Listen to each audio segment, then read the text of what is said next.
এক কথায় বলতে পারি সুস্বাদু কমলা।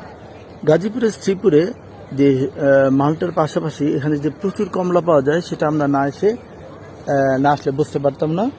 তো এখানে অনেক বড় বড় কমলা দেখতে পাচ্ছি আমরা। তবে এই আমরা চায়না কমলাও দেখেছি, বড় বড় কমলা দেখেছি, নানা কমলার চাষ করা হয় এখানে। এবং সেটা আমি যেটা জানি যে সেটা অনেক জেলাতে এগুলা বিক্রি হয়।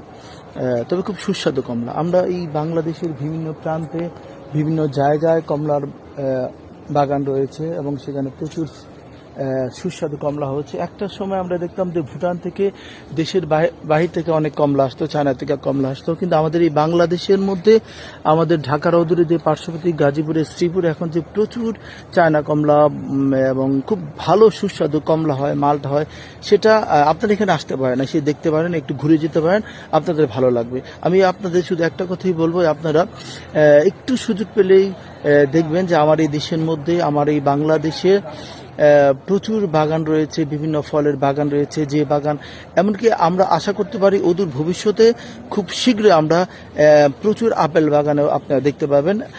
আমাদের দেশের কিছু কিছু এলাকায় আপেলের চাষ করছে এবং সেখানে হচ্ছে আপেল, সেটা আমি জানি। তো আজকে এই পর্যন্তই থাক।